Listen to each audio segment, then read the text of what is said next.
Good morning. Good morning, everyone. Please, if you could all find your seat. Welcome, bienvenidos. Welcome to CNMC. Today, we're glad to host a conference on the experiences of railway market opening in Europe. For the opening speech, it is my pleasure to invite onto the stage President of CNMC, Presidenta de la Comisión Nacional de los Mercados y la Competencia, Ms. Cani Fernández.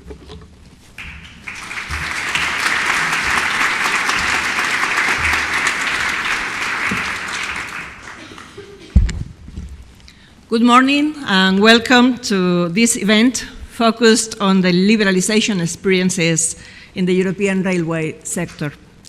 Thank you for being here. Thank you to you all. Welcome to Madrid. I would like to also thank you and welcome our distinguished speakers. I'm honored that all of you accepted our invitation. This is the second conference that the CNMC has organized about rail market opening. The first one focused on the Spanish market with inputs from the infrastructure managers and rail undertakings.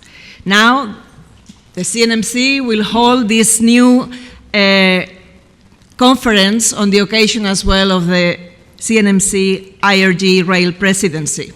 And this conference will have a broader European perspective. The opening of the rail market in Europe began with the first rail package in 2001, introducing competition in international freight traffic, and culminated with the approval of the fourth rail package in 2016, which mandated liberalization of passenger railway markets by the end of 2020 for commercial services and by 2023 for public services. This liberalization marks a key milestone in the European transport policy. Introducing competition in rail markets presents challenges for all stakeholders. Infrastructure managers must adjust their operations to accommodate multiple capacity seekers and adapt stations for various operations. The incumbent must shift from a monopoly situation to an open market. New entrants face technical barriers, such as adapting rolling stock to national rules and creating companies and brand from scratch in order to create trust for consumers. These efforts are justified by the benefits competition brings to consumers and society, to the economy. As our discussions today will illustrate, competition increases rail usage, lowers prices, attracts new customers for both passengers and freight services, promotes modal shift, and supports economic decarbonization. Spain is seen as a reference in the opening of high-speed commercial services.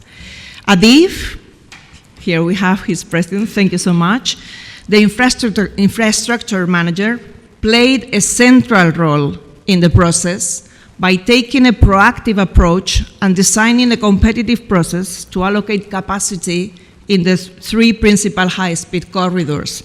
I look forward to hearing from the president of ADIF his insights regarding this process.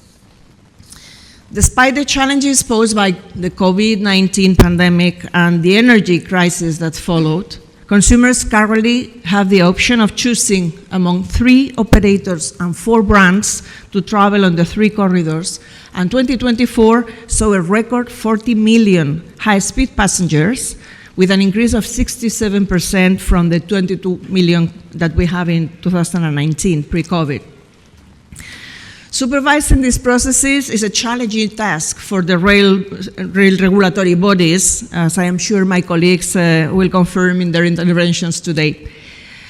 I speak from the CNMC's experience. In 2019, we reviewed ADIF's framework capacity offer in the 3 corridors, and we published a study on passenger rail transport liberalization, where we recommended ensuring adequate access to infrastructure, improving service facilities, and refining the track access charges system.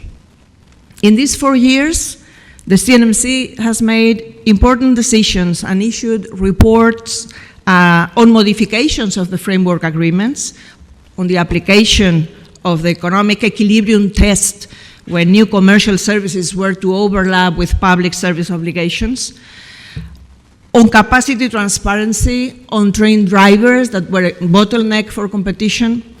Last year, we issued guidelines on track access charges, and we have just issued our first decision in the application of these guidelines based on the competitive conditions in the various segments of the market. We have also been carefully monitoring the market, issuing quarterly reports for 2 years now. As our director for transport and the postal sector will explain, Patricia Cordovilla, we are now working on the second report of the impact of liberalization. But before we discuss Spain, let us hear from some key European voices. We will hear Mr. Kristian Schmidt, Director of Land at DG Move at the European Commission. He has not been able to be present here today, but he has sent us a video that we will listen to. Next, we will be hearing from Mr. Zaccheo, President of the Italian regulator, Monsieur Vieu, Vice President of the French regulator, Mr. Otte, Director for Rail at the German regulator, Mrs. Cordovilla, Director for Transport and the Postal Services at the CNMC. There will share liberalization experiences in our respective countries.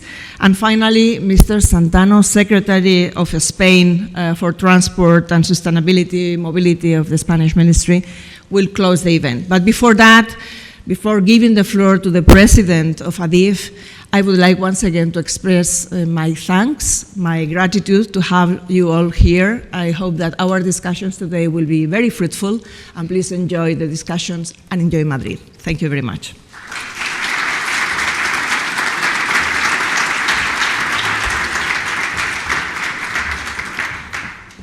Thank you very much.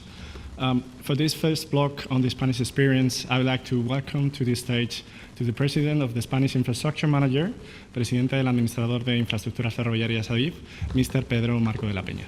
Thank you.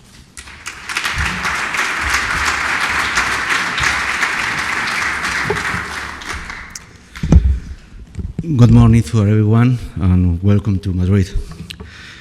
Let me begin by thanking to the National Commission on Market and Competition, and especially the President, for the kind invitation to take part in this event.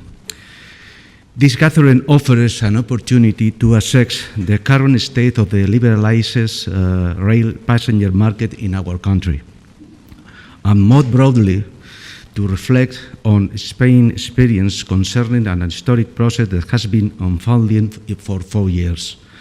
A process that officially started in May 2021, when a new company began operating on the Madrid-Barcelona high-speed line, therefore kicking off competition on the passenger railway market.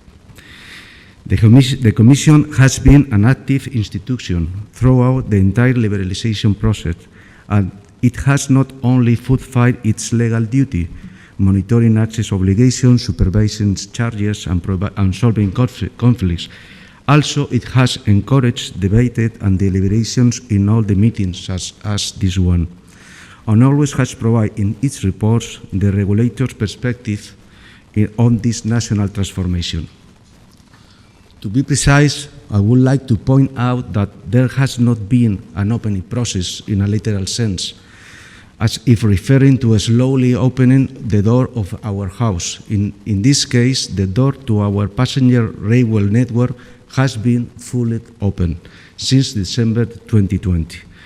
And this is illustrated by the fact that some of the services provided by our private railway operators right now are delivered under the open access model, without any previous framework capacity agreement. Therefore, it will be more accurate to refer to it as a competition entry process rather than a network opening process.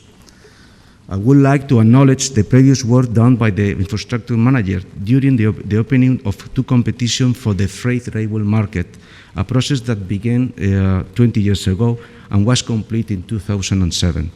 This allowed for a significant number of railway freight companies to operate and to compete on the network. But let me go back to the passenger transport. The European regulations of framework capacity agreements allows for the infrastructure manager to regularly publish offers on framework capacity. The 2019 offer that kicked off the liberalization process for passengers with the Madrid-Barcelona, Madrid-Levante, and Madrid-South high-speed corridors is one example of this process. So is the new offer that we are currently working on, covering northern and southwestern lines. Preliminary information was recently published for this new offer, and we will shortly publish the criteria and rules that will be the base to award the new capacity. I must say, in our view, capacity offers are the ideal mechanism for allocating framework capacity. They enable balanced access to the network within the infrastructure manager's ability to commit capacity on the lines and at the stations. Moreover, they ensure that access is granted to railway undertakings under objective and not discriminatory conditions. Although there is several mechanisms to start operating on the network, in our opinion, framework capacity offers the most useful, and this is the path that the infrastructure manager is committed to following. Since the launch of the first capacity offer in 2020, the number of the high-speed railway passengers on the liberalized corridor has increased. The success has been clearly documented by the Commission reports, and let me say, we as infrastructure managers are quite proud. Speaking globally, if we compare passengers volume of the three liberalized corridors between 2019 and 2024, the number of commercial high-speed passengers on the competitive corridors stood at 22.4 million compared to 39.5 million in 2024. Excluding the year of the pandemic, we see an impressive 77% increase in 4 years. And in the coming years, we can still expect an increase in passenger numbers due to the growing number of services. This increase in the number of passengers has allowed us to continue positioning rail as the champion of sustainable mobility, consolidating itself as the preferred transport option for medium and for long distance, gradually displacing both car and air travel. Let me give you an example. In 2024, according to our data and AENA's, the Spanish airport manager, the modal share for the Madrid-Barcelona route was 82 for rail versus 18 for air. As a reference, just 1 year before liberalization, the share was 65 versus 35. It unusual, the liberalizations has led to a 60% increase in available capacity, giving passengers more options to travel. However, this increase in train operation and passengers has created new challenges for the infrastructure manager ADIF. On the one hand, it requires complex works to increase stations' capacity, including enlarging tracks and platforms, expanding station halls, and getting overall accessibility. On the other hand, it also requires larger maintenance requirements for both the network and the stations. ADIF is currently investing heavily in this area through the EU Recovery and Resilience Funds.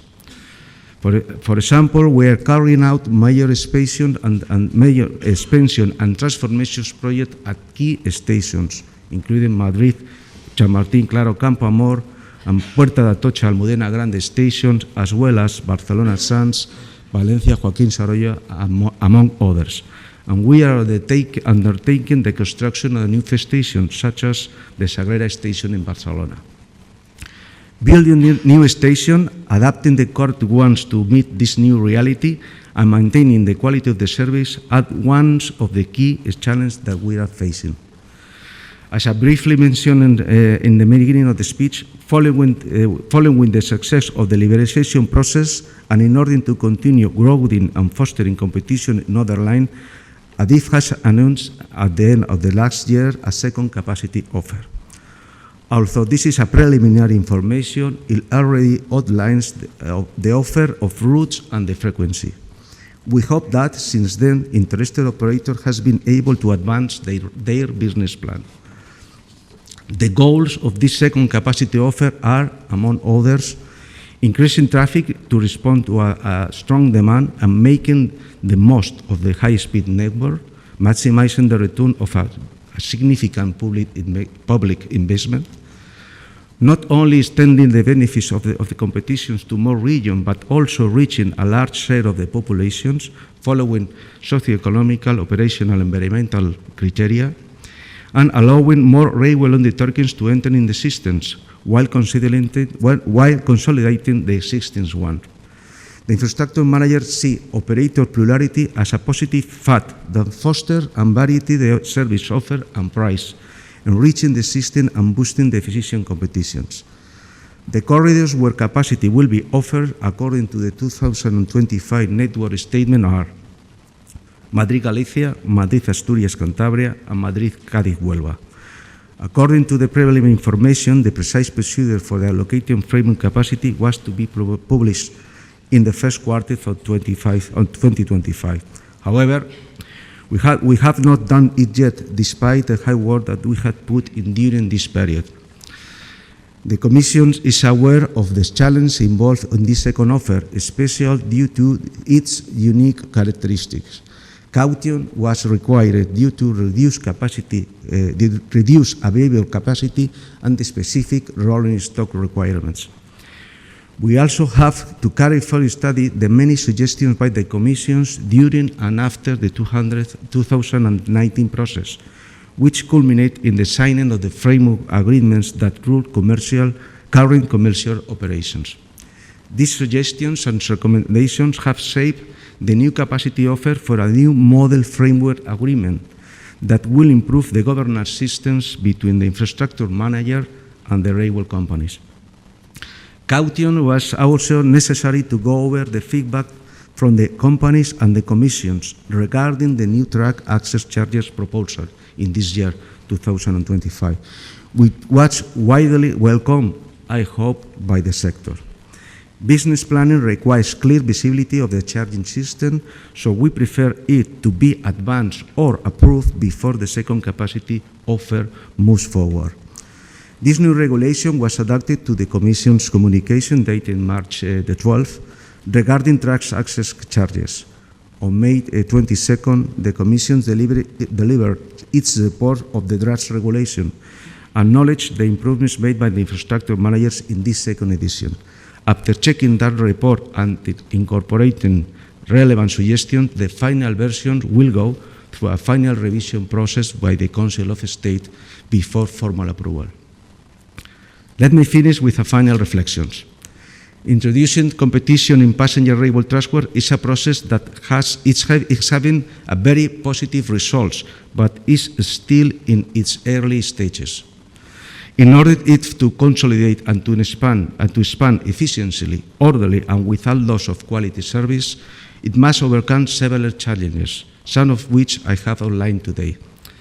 This is a complex process with a unique national and even regional characteristic. It had to be undertaken collectively by all the stakeholders in the rail systems.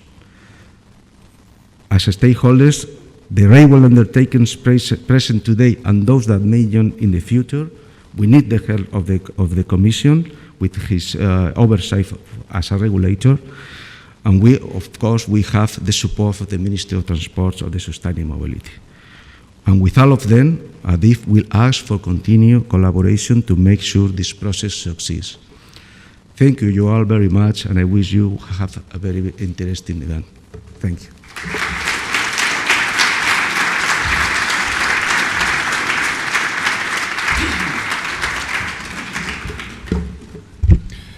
Okay, thank you very much.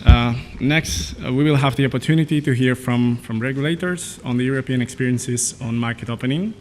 But first, we will show a video of the intervention of Mr. Kristian Schmidt, Director for Land Transport at the European Commission, who unfortunately could not join us today. Dear rail regulators, dear colleagues, I am very sorry not to be with you in person in Madrid. I was there only 2 weeks ago, and Spanish colleagues will know how much I appreciate the hospitality in Madrid. One of the reasons why I can't be there is the very dense agenda on rail in Europe for for the moment. I think that's really excellent news. It's indeed a time of great dynamism for rail, both in terms of policy and of market developments. And I welcome the focus of this conference on the experience of railway market opening in Europe. And of course in Spain you have chosen the right country to meet. But all over Europe, new entrants and competition are delivering the expected results now in terms of lower prices, higher quality, and more choices for travelers. The recent figures, and again Spain is a leading example of that, show a very robust growth of rail passenger kilometers in many member states. We are now well above the pre-COVID figures, and that is very encouraging. So I think it's fair to say the vision of the single European railway area is now materializing and showing its value. We see historic operators enter in other national markets, clearly the case in Spain. We see new entrants propose cross-border services or launch night train connections. We even see rail undertakings forging alliances and procuring go-everywhere rolling stock, something that of course is important to drive down costs and have interoperability all over Europe. And we see leasing companies entering passenger rail. It used to be focused mainly on freight, but we have now these new developments where rail operators are finally looking at the entire European market as a single space without barriers. This is huge, and it is a change in mentality, and I think the same change is required to take place in the minds of the rail infrastructure managers, and of course in our minds, we and you, the regulators. I understand you will be talking about the new rail capacity management regulation. It's currently being negotiated in trilogues, so between Parliament and Council and the Commission. It's challenging, it's not without difficulties. The rail capacity regulation is not only about introducing a new planning cycle for capacity management. That's important. It's important squeezing out some extra space on congested lines, and there are increasingly many of those across Europe. It's also about managing the network you see behind me as a coherent single integrated European railway network and not as fragmented national markets. It's also about simplifying life for the railway undertakings that operate across borders, across the European Union. And I would urge you to think of those rail operators and the difficulties they face in trying to explore this single space and operate across the borders. It is not easy when rules, procedures, etc. are applied differently in different member states.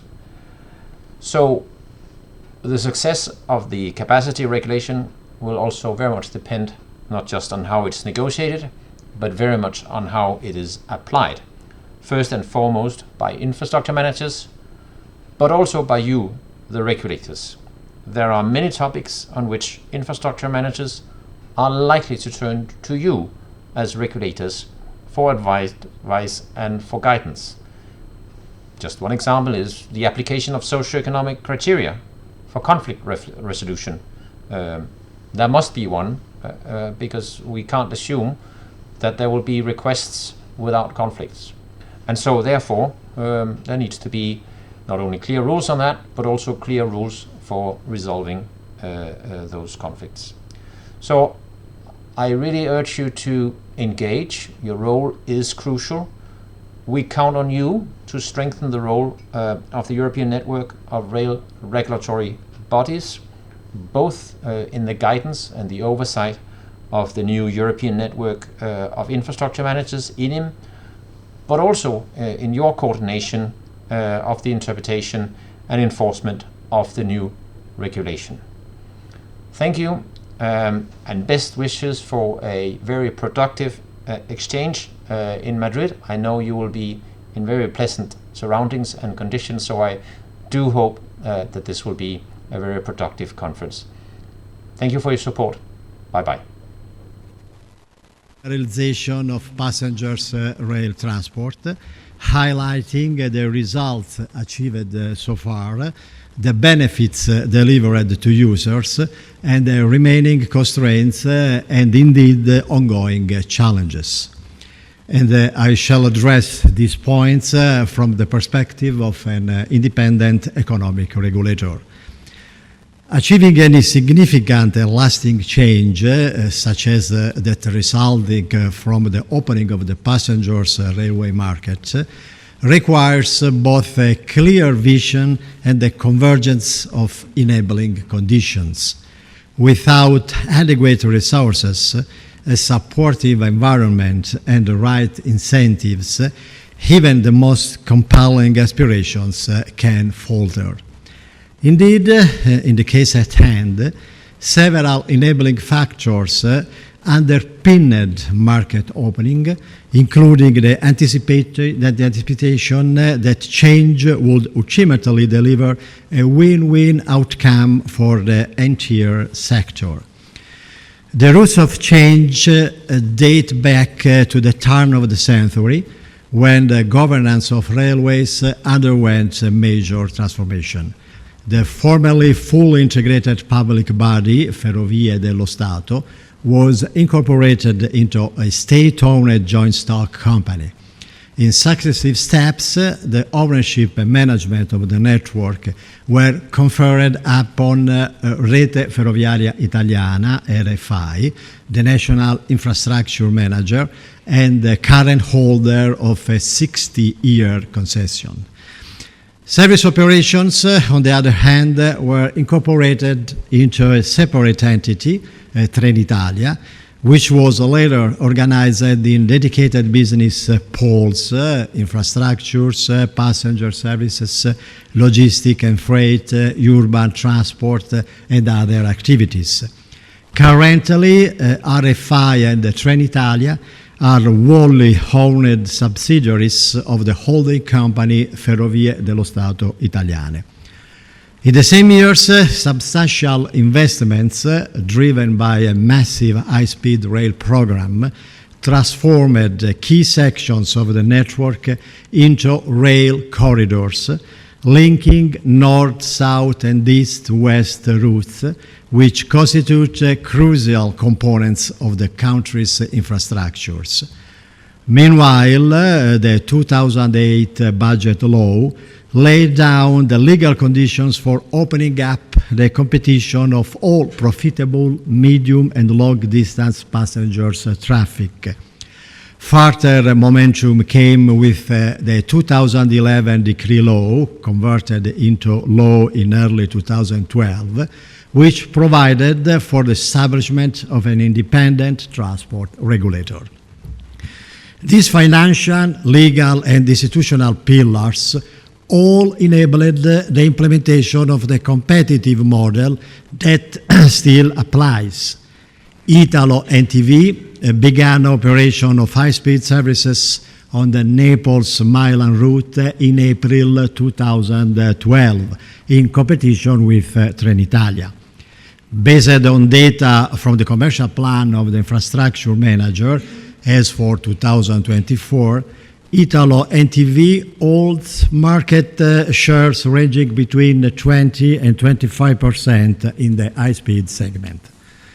More generally, market share data for segments open to competition show an overall reduction of the incumbents' share in favor of new entrants, alongside a broader diversification of service offerings.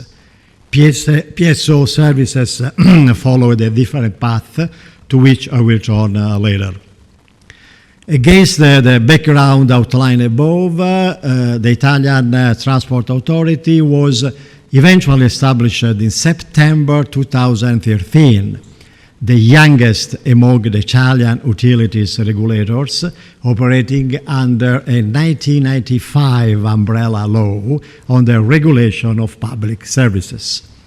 The mandate of the authority's first nominated board expired in October 2020 when my colleagues and myself took office.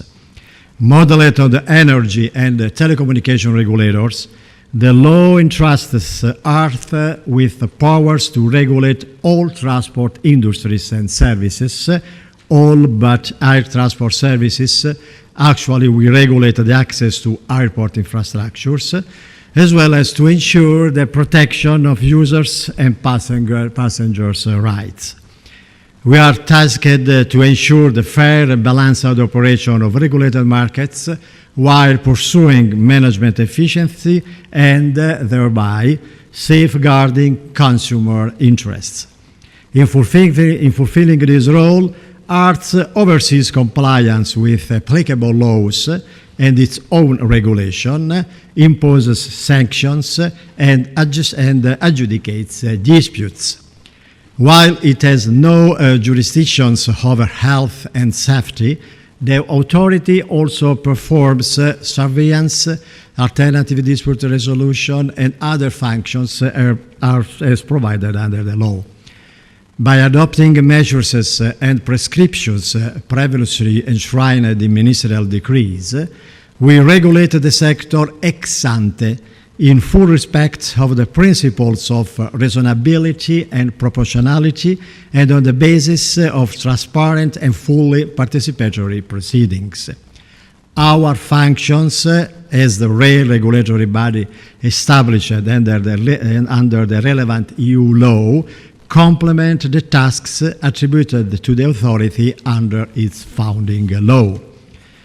As it indicated, the timing of the establishment of ARTH coincides with an important stage of rail market opening. I shall now turn to the role played by the authority in that context and to some more recent regulatory developments. Not long after starting operations, the authority adopted provisions on access to railway infrastructures, including a charging system for the high-speed network. Within 18 months, a comprehensive charging framework was established, providing inter alia for the calculation of access charges based on direct costs. Ever since, the level of charges has remained lower than in other EU countries in most segments. Thereafter, measures governing the allocation of station spaces and later still access to service facilities and the service provided therein, as well as the provision of essential assets such as maintenance workshops, were adopted to complete the regulatory framework aimed at reducing entry barriers. Over the years, a number of court decisions have confirmed that the principles enshrined in those regulations align with EU law in the pursuit of market opening.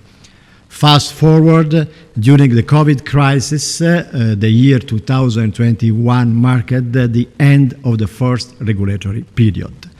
The impact of pandemic has been addressed through extraordinary legislative measures and accompanying transitional regulatory provisions.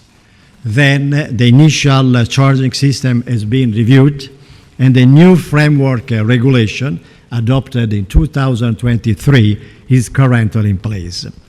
The new system is also based on a 5-year regulatory period and aimed at fostering the effective and optimal use of infrastructure. Under this framework, charges enable the infrastructure manager to recover, in addition to direct cost, the relevant and efficient costs associated with access and use of railway infrastructures and service facilities, net of government contributions. Further, it allows for the application of markups differentiated by market segments, type of network, and time band of the service. The adoption of implementing regulation on 2023 charging system is underway. Most recently, a dedicated consultation has been completed concerning a reward penalty scheme whereby charges are related to the quality of services provided by the infrastructure manager and measured through specific KPIs such as commercial speed, punctuality, network availability, and sizing of the infrastructure capacity relative to demand. Similarly, building on a decade of experience since its initial application, the regulation on access to infrastructures has undergone a regulatory impact assessment. Here, through the outcome of this regulatory impact assessment, points to the need for certain adjustments to reflect the changes that have taken place in the market. Yet, multiple instances have, over time, demonstrated the ongoing relevance of ex-ante access regulation to accompany the process of market opening. To quote a recent case, sanctioning procedures initiated by the authority for the infringement of regulatory provisions concerning the scope of framework agreements was closed upon submission of substantial remedial commitments by the infrastructure manager. In a different domain, it has been brought to our attention that certain service facilities operators have denied access on grounds of congestions, an issue that is currently under investigation. Not least, the effective deployment of regulatory accounting tools has thus far provided crucial to redress the outcome of intercompany relations, which may lead to distortion or discrimination and hence undermine fair market operation. This is regardless of corporate structures and governance arrangements in place. The PSO segment followed a different path and has yet to experience genuine market opening. In this segment, charges are covered by public funding passed on the railway undertakings without being reflected in the fares paid by end users. ARS regulation concerning the definition of the scope of public service and its financing, as well as measures governing contestable tenders, have been in place since 2017 and 2019 respectively. However, at a regional level, a significant increase in tendering activity and potential entry of new operators is expected only upon the expiry of the contracts in force in the near 2030 or close to it, depending on the case. Based on Regulation number 1570/2007, these have been predominantly granted through direct award, with over 50% going to the incumbent company Trenitalia. Only two regions in Italy, Emilia-Romagna and Valle d'Aosta, awarded their contracts by competitive tendering. Meanwhile, however, nearly all PSO contracts currently in force include efficiency targets and minimum quality requirements, which have been set in ARS decisions. We shall monitor the awarding procedures that will accompany the expiry of the long-haul PSO contracts in 2026, a case that may determine the future course of market opening in this segment. To conclude on this part, since its establishment, the authority's scope of action has evolved considerably. Several implementing acts of the National Resilience and Recovery Plan have reinforced its functions while preserving its structural and functional independence. Somewhat paradoxically, therefore, we acknowledge that a substantial revision of ART's role may result from the adoption of the new capacity regulation, which is currently under interinstitutional negotiation within the EU. Taking stock so far, here is a tale of success. Looking at the outcomes of the process of market opening in Italy to date, growth in terms of passengers numbers, passengers per kilometers and train kilometers has been substantial and significantly driven by the high-speed segment.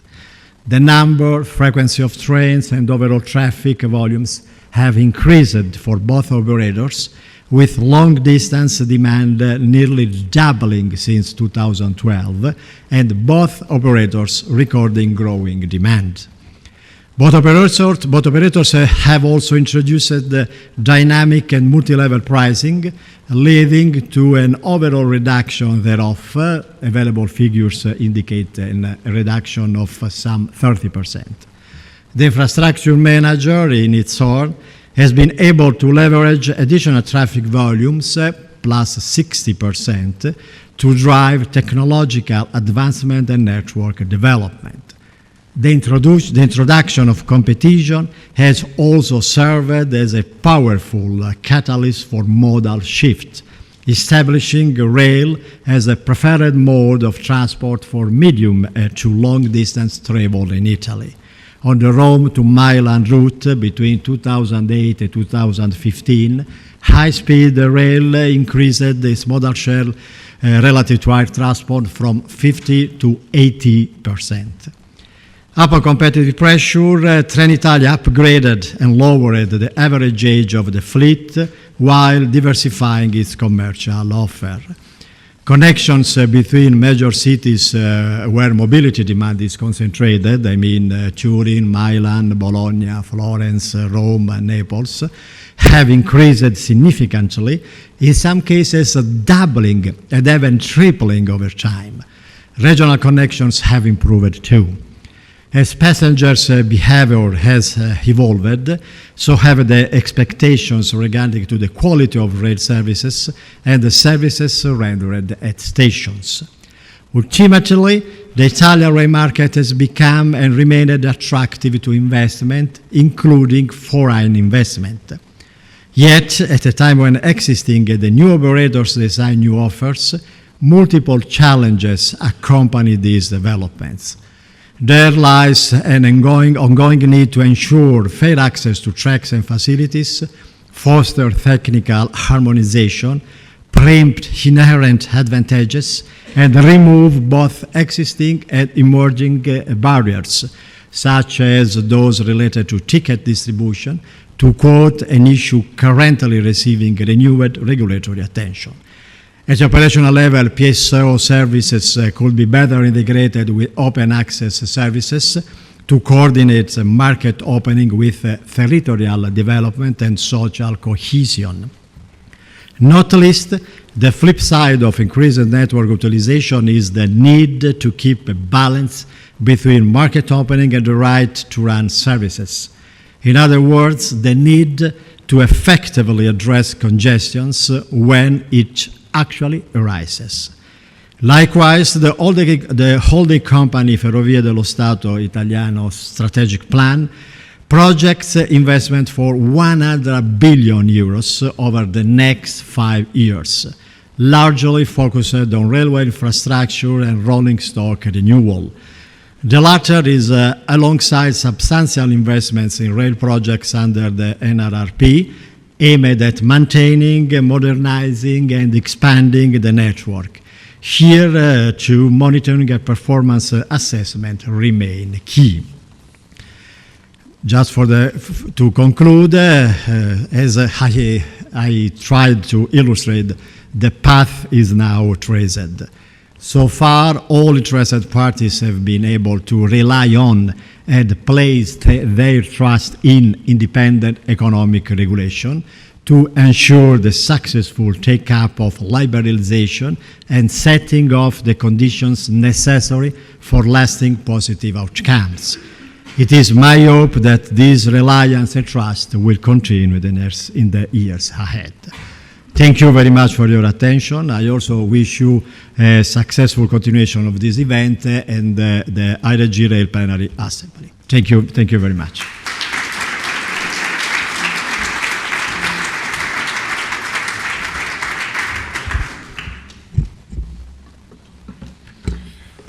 Thank you very much. Now we continue with the French experience, for which I would like to welcome to the stage Vice President of Autorité de Régulation du Transport, the French regulatory body, Mr. Patrick Vieu.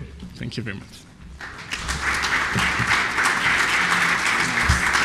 Thank you. Good morning, everybody. I'm very pleased to be here. I'd like to thank CNMC and its president, dear President. I will speak about the French case regarding opening market. I will try to present some slides on this presentation. Okay, it works. So first of all, let me tell you about the opening of the rail passenger service market in France as a result of a long process which began in 2011. Actually, the creation of the French regulatory stems from the volunteer of the government to support for market opening process. And so the RRT, the French Transport Authority, was created in 2009, so 15 years ago. And this is the beginning of the process that you may see on this slide. The first international services which were opened in December 2011. The first successful competition tender for regional PSO services, which occurred in December 2021, and the first competition tendering for opening service. First competitive tender PSO offered by alternative operator in 2025, which is now. The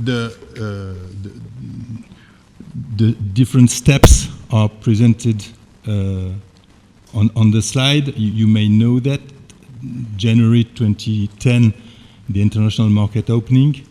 December 2020, the national open access market opening, and the beginning of operations to the first competitive tender regional PSO in December 2024.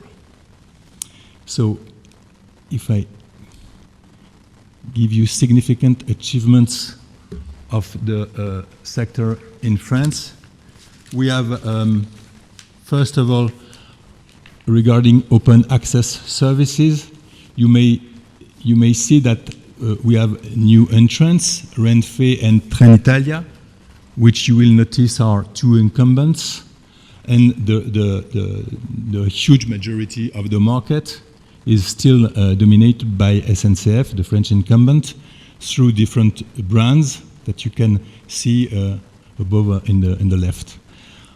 On the right, you have public service obligations attributed for now on. Maybe one word on open access services to say that the liberalization of the open market was marked first by the entrance of Trenitalia's on Paris-Lyon route in 2021. This new entrant introduced genuine competitive momentum. Service offerings increased by about 10%, and passenger numbers followed the same upward trend. And then the Spanish incumbent, Renfe, which launched services in France in 2023, aims to become a leading operator across the entire French territory.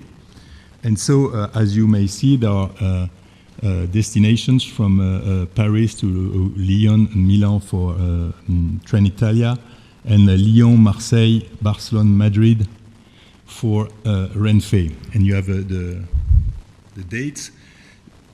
Now, if we go on the right of the slide, you can see public service obligations. Well, just let me add that regarding SLO, open service market, you have railways undertakings like Le Train and also other potential new entrants, Proxima and Kevin Speed, who has announced intentions to open lines on the west of France between Nantes and Bordeaux and in the north of Paris, north of France. So regarding public service obligations, there are also progresses in both in quality of service and tariffs.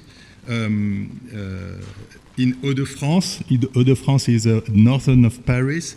The competitive tendering of the Étoile d'Amiens lot resulted in a cost reduction of over 20%, along with a 9.5% increase in service offerings.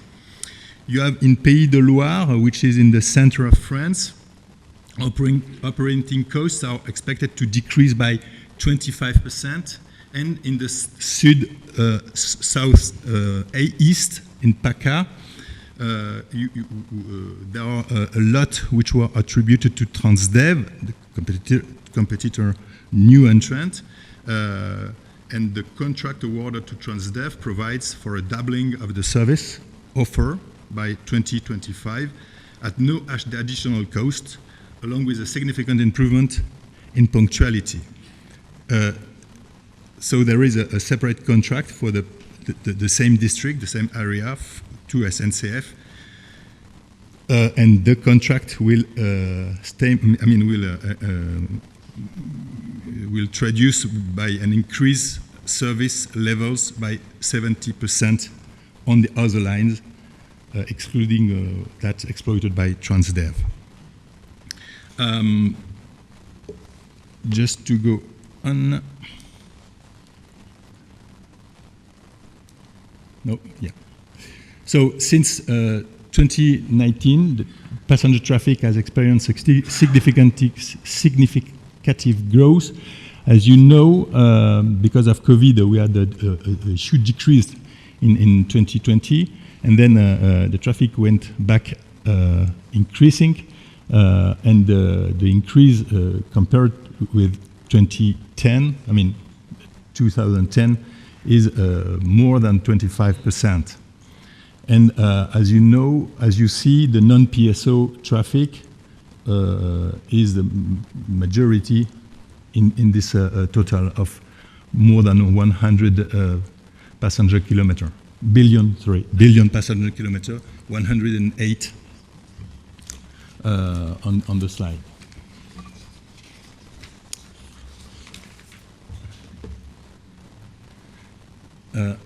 And yeah, sorry, just want to add that as I told you, between Paris and Lyon, competition led to 10% passenger traffic growth. So this is the real evidence that competition leads to increasing of traffic, bettering quality of service, and lowering price. So if we go to the major achievements of regulatory action, as a regulator, we tried to face both technical barriers and pricing barriers.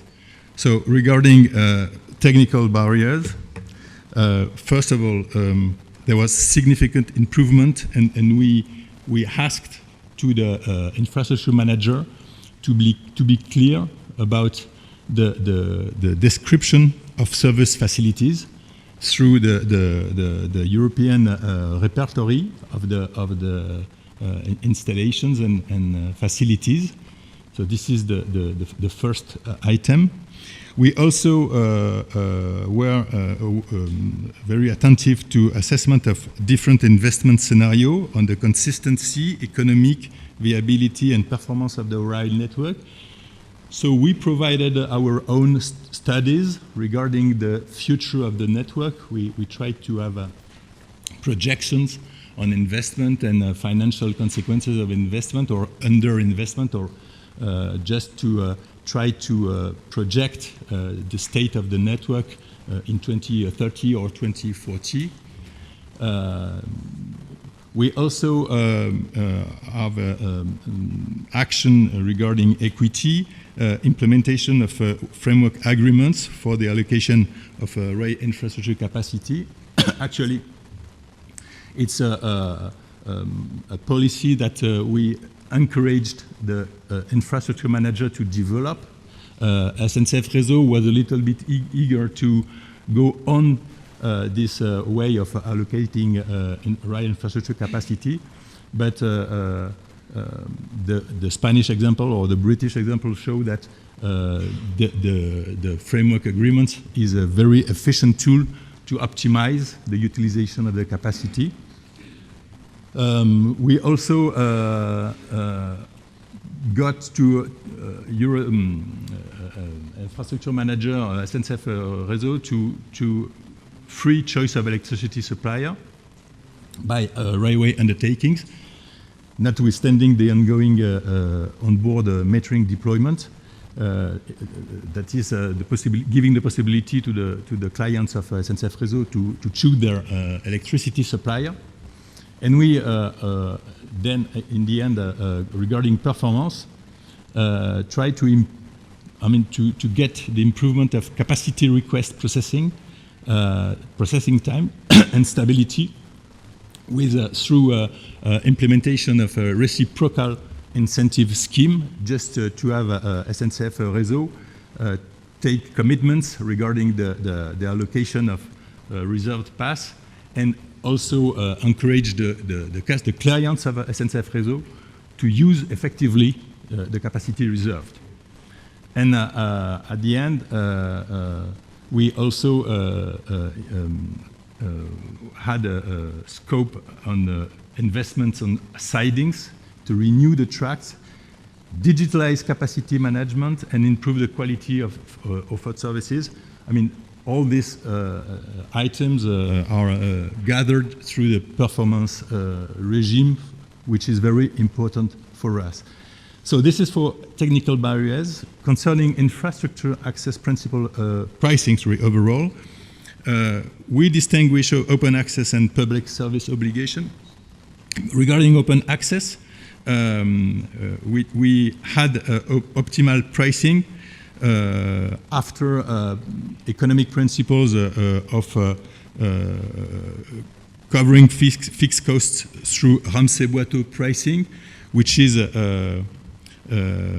having a differentiated pricing structure according to customers' different contribution capacities.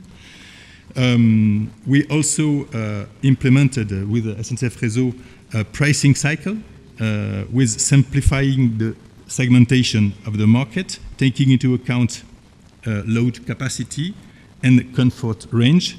And so with the aim to have a better consideration of operating hours in fare modulation, and so to try to capture the willingness to pay of the user. Regarding public service obligation, we have optimal pricing through a dual pricing system with a first component in the form of a fixed fee to cover fixed costs for each district, each region, and a second liner component to cover marginal costs.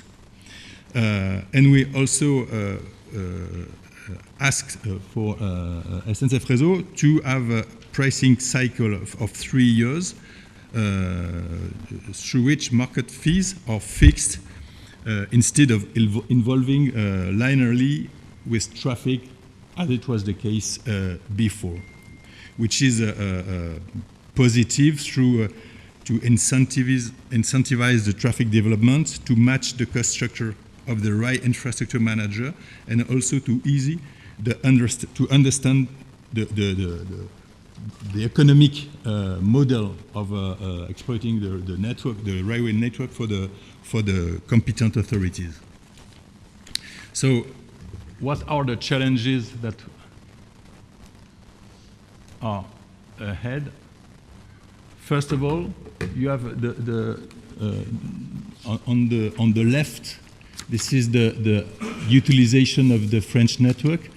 As you see on this graphic, you have about 50% of train kilometers which are realized on 16% of the network, and 80% of train kilometers which are circulating on about 40% of the network. So there is a underutilization of the network. The French railway network is about 37 circulation per train kilometer, where the average in Europe is about 44, as far as I remember.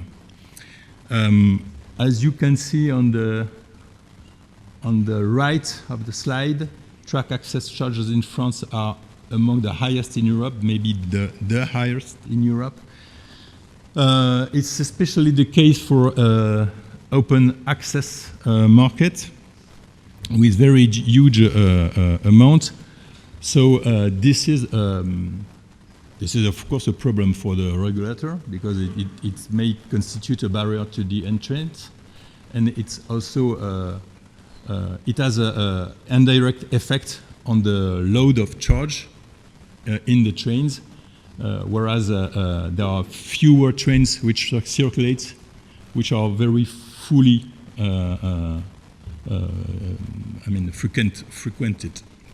So the problem is for us to ask SNCF Réseau to have the most performance as possible, to try to decrease its own costs, to have productivity efforts just to obtain, to lower the prices of the track access charges.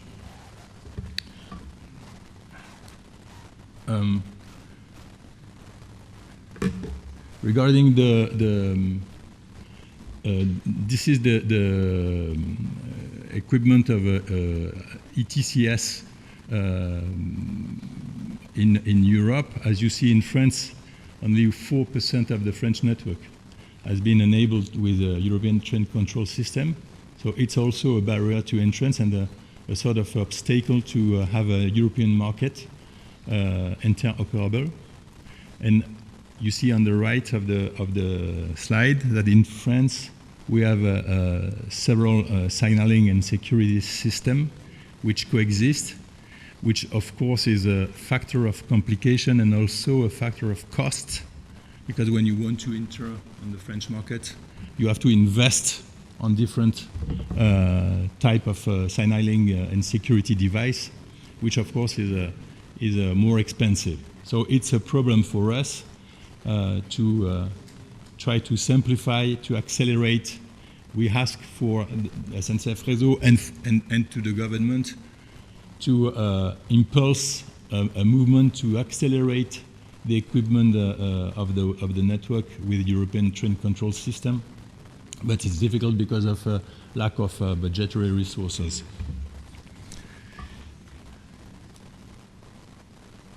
And other barriers to opening up to competition, distinguishing non-PSO and PSO services. For non-PSO, rolling stock is for us a source of concern, because there are obstacles in terms of purchasing, management, or maintenance. There is no rolling stock company in France, no leasing company. So we have a problem with the disposal of rolling stock. We also have a problem with capacity allocation, especially for most attractive routes. Then the need of coordination between infrastructure managers for international one, and it's the same problem as ETCS. If we want to have an integrated railway European market, we have to have capacity allocation more well coordinated between infrastructure managers.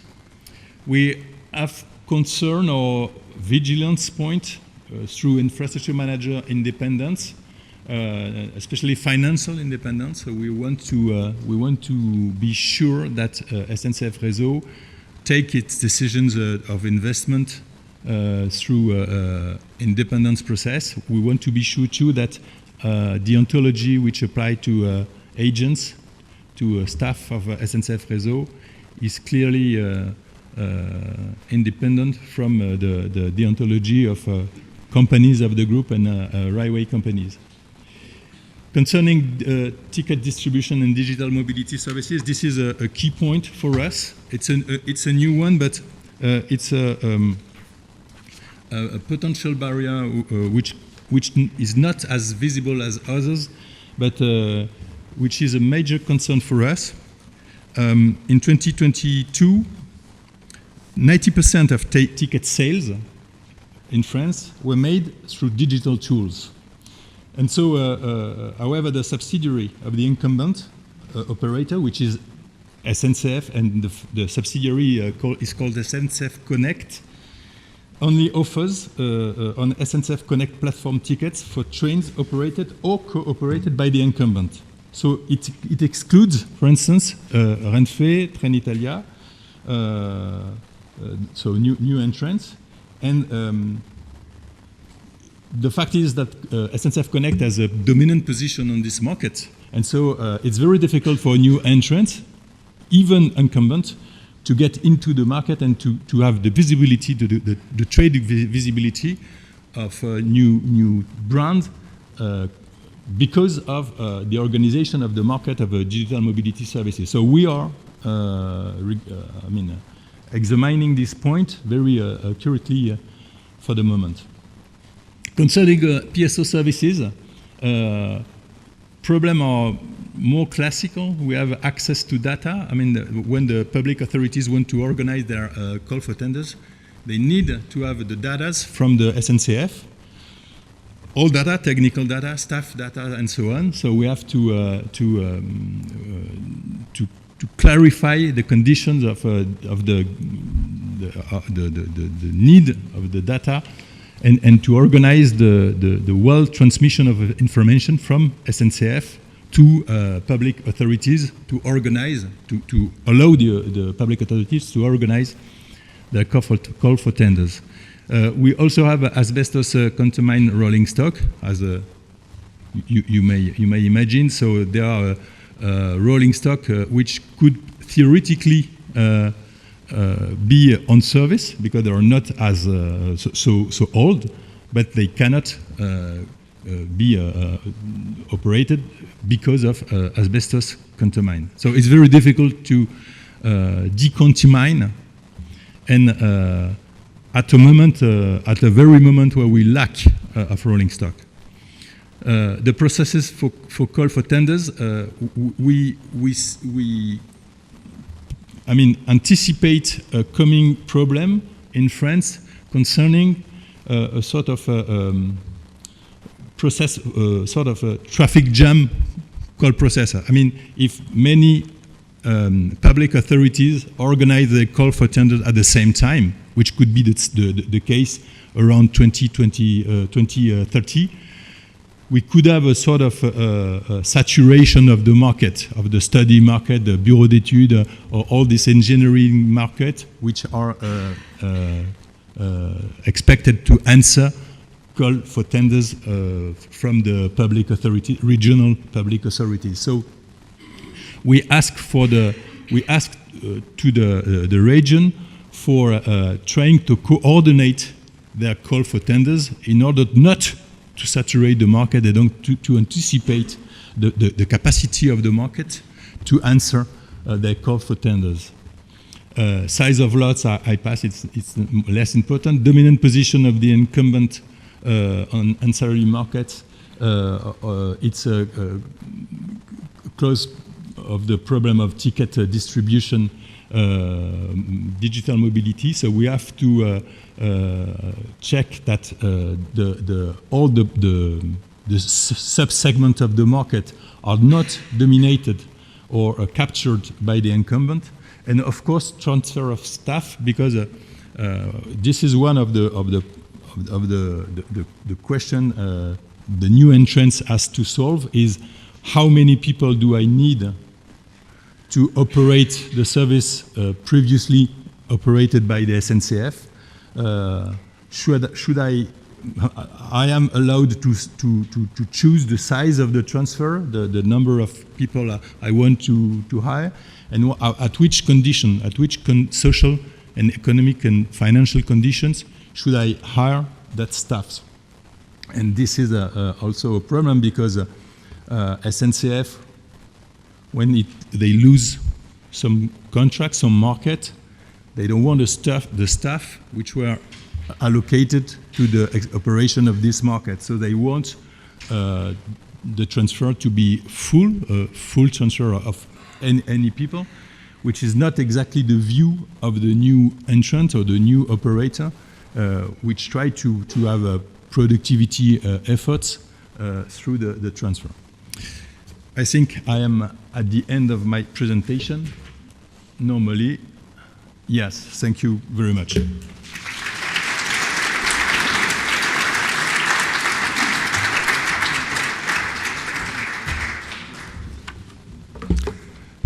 Thank you very much, Patrick. Now, on the German experience, we will hear from Mr. Karsten Otte, Head of Railway Unit at Bundesnetzagentur, the German regulatory body. Thank you.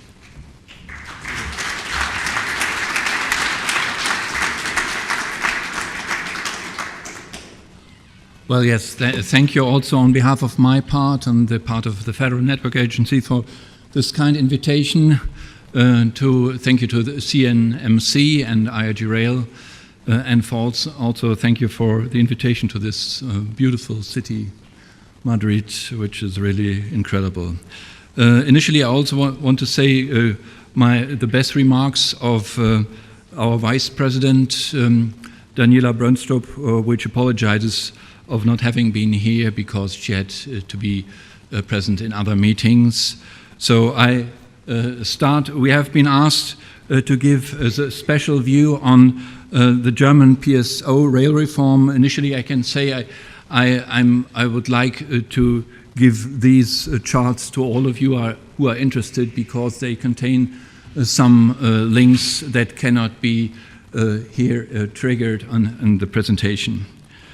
Okay, so the German perspective. The German perspective of the liberalization of the PSO railway market is in many ways emblematic, as I can say, of both the opportunities and the complexities that come with transforming a national railway system. But I dare to say we have some lessons learned. And I would like to start here with key figures, and then give a brief look into the German history, and then assess the PSO reform, and initially try to conclude and give some, let's say, as I presume, important conclusions.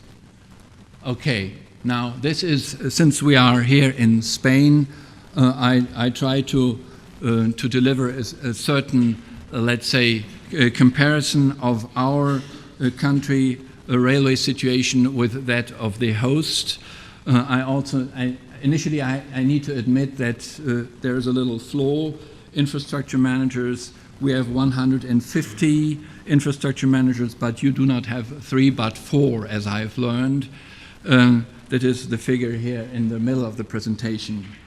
But I will not go through all of these figures here. You see there is a basic difference in the country area, in the population, in the route length, and the high-speed route length, a very, very much a big difference, and the ETCS route length, which is far developed here in Spain, but less developed in Germany for various reasons. But then again, the number of infrastructure managers is important, and the number of passengers that are transported is quite important, and that will give you a notion of the challenges we need to meet. Now, going to the passenger railway undertakings, we see that we have 100 and almost 150 active passenger railway undertakings in Germany, 27 among them in PSO operations, as opposed to 4 in Spain, if the figures, I hope they are right in that respect.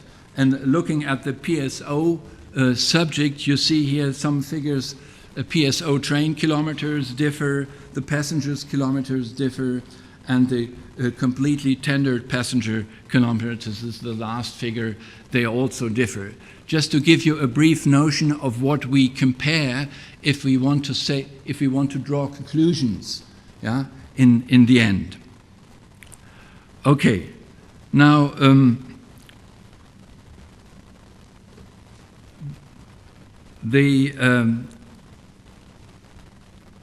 maybe I also should add that we have, no, I will do that later. Okay. So the next slide is about the need for a reform. Let me just begin with briefly with history, recalling the situation faced in the early 90s. That is, the French colleague did it in the same way, and I also can sum up actually most of the problems Patrick presented to us were also our problems in Germany. But in Germany, the situation in the 1990s, at that time, our railways were in a state of really deep financial distress. And unification of the two German states doubled the problem. The inefficiency of the state railways was evident. Both the Western Bundesbahn and the Eastern Reichsbahn in Germany, they seemed to be overstaffed, had rigid bureaucracies, suffered from deteriorated infrastructure and old-fashioned rolling stock. Public satisfaction was low and the system was ill-suited to respond to changing mobility needs. I still clearly remember personally the situation of using a low-range passenger train as a visitor traveling from Mannheim west in the suburban Rhineland-Palatinate. Dark train, no information as to halt, no signs on the stations, a feeling of really getting lost. And this inefficiency translated into a massive financial burden and decreasing modal split, the latter, of course, also due to a vast expansion of individual traffic, not only to the deteriorating railway market, but also individual traffic. So, in a nutshell, without decisive intervention, it was projected that federal support for the railway would reach an unsustainable 400 billion Deutsche Marks by the year 2000. 400 billion. In short, the German railway system was at a breaking point structurally, financially, and in terms of public trust. And compounding these issues was the divided systems. As I said, Bundesbahn in the west and Reichsbahn in the east, they operated separately with different standards. And after reunification, integrating these two systems posed additional challenges and exposed further inefficiencies. In brief, we had to act. Now, in response, Germany undertook a comprehensive rail reform in 1994, which fundamentally changed the sector's legal and organizational foundations. As can be also seen on the left-hand side of the slide, the reform carried out in Germany in the 1990s must inevitably be seen in the context of European harmonization efforts in the sense of a single European railway area. The railway reform essentially realized three basic principles, the German railway reform. The most visible step was the transformation of the two German bahns, the Bundesbahn and the Reichsbahn, into a commercial-oriented joint stock company, the Deutsche Bahn AG, and relief of approximately 67 billion euros in legal debt, which allowed the new company to operate on a more sustainable footing. The second step was creation of non-discriminatory access to the railway network for private railway companies in general. And the third, and that's what we are dealing today now, is the transfer of responsibility for local rail passengers transport to the federal states, the so-called Länder in Germany, including financial responsibility, what we call in Germany the regionalization. The so-called Regionalization Act of 1994, which came into effect on January 1st of 1996, then marked really the fundamental shift in how PSO rail services were organized in Germany. Rather than having a single national operator determining several levels, routes and frequencies, these decisions would now be made at the regional level by authorities closer to the local transport needs. And meaning that the responsibility for regional passenger rail services was transferred to the 16 federal states, empowering them legally to organize these services according to local needs and supporting them financially, initially with 7.5 billion euro tax money. Nowadays it's more than 11 billion euro tax money a year to buy transport services. However, the Länder were initially giving, or they were in this law, giving discretion in how to organize the procurement of regional rail services institutionally. Some Länder created dedicated public transport authorities, while others handled procurement directly through state ministries or delegated the task to municipal authorities. Significantly, the law very early enabled competitive tendering of PSO rail services, opening the door for new operators to enter the market and allow the Länder to award contracts to any operator they chose.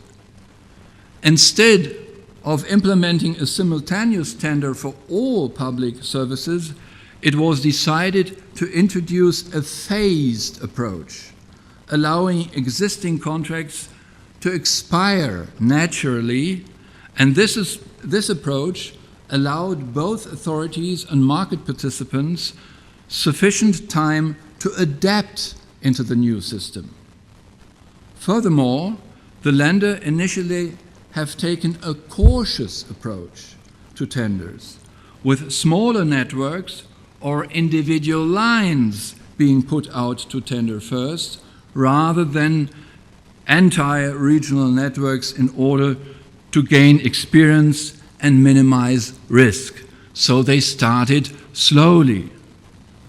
The number of competitors in early tenders was limited, and these early entrants rather focused in Germany on diesel-operated secondary lines, where entry barriers were lower than for compared to electrified main lines that required more expensive rolling stock. Okay, now let me quickly jump into the present. Now, this was history, now present. Just briefly, this chart provides a brief overview of the distribution of services on the PSO market in 2024 by railway undertakings. Today, more than 40% of the total train kilometers covered in 2024 are operated by competitors. Up to this point, a lot also has happened in the coordination of the market, which I would like to show you on the following slide.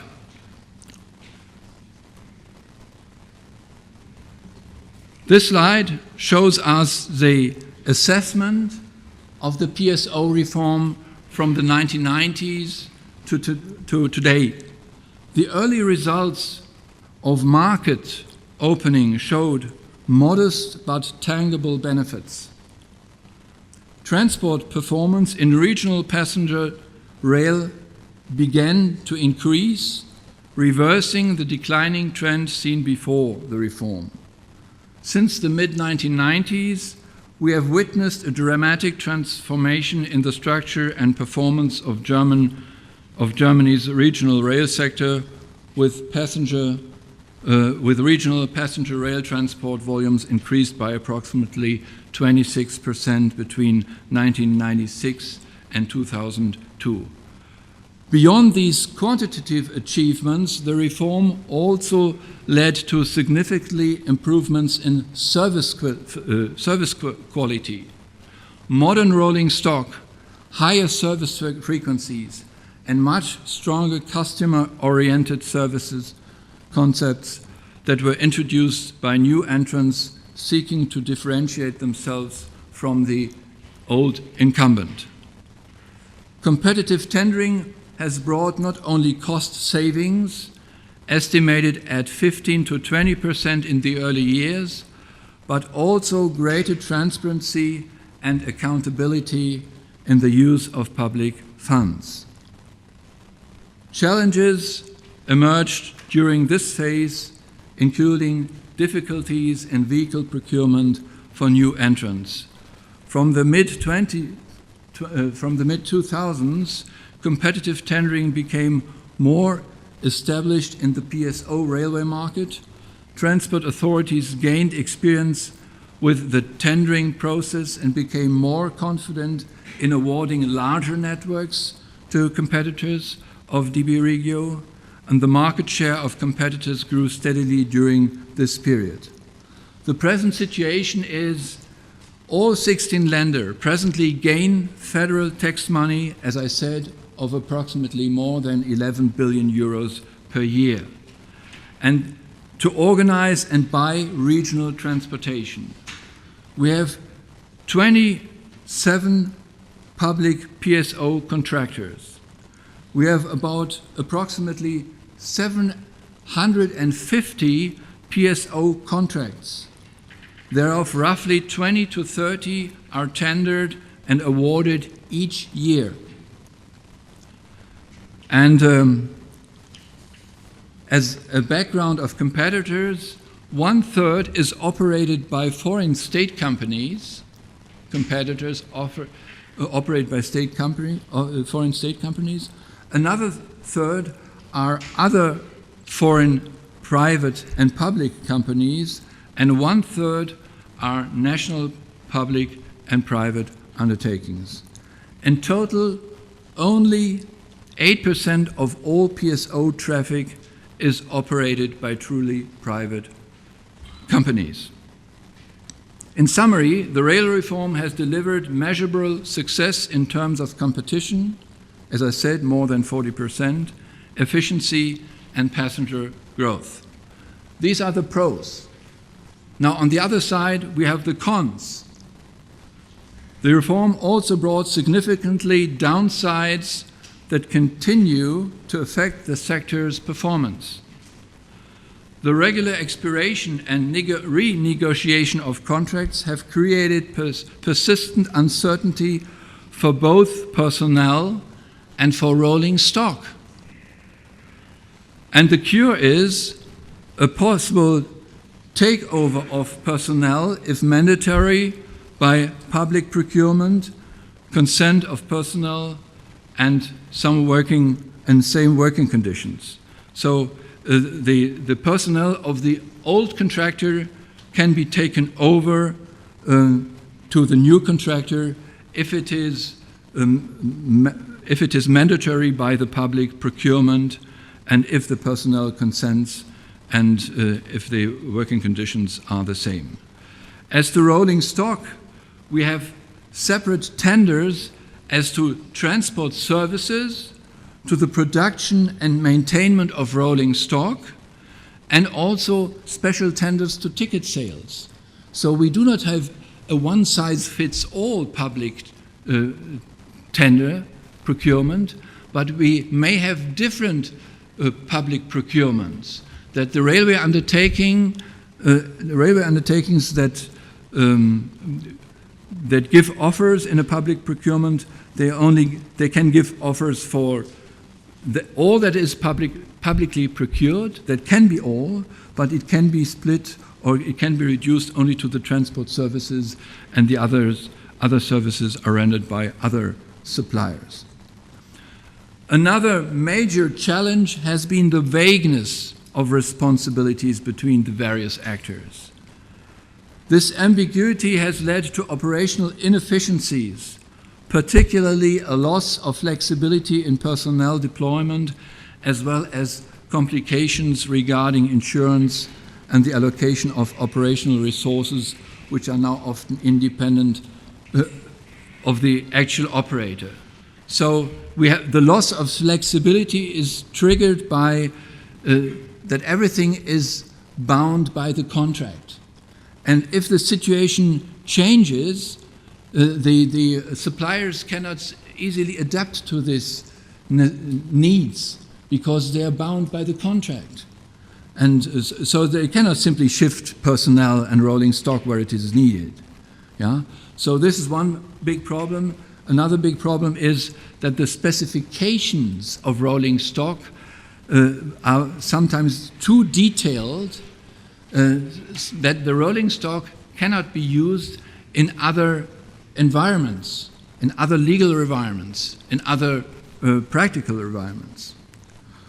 Furthermore, the decentralization of regional passenger services resulted in 28 separate regional authorities, each responsible for their own public service contracts.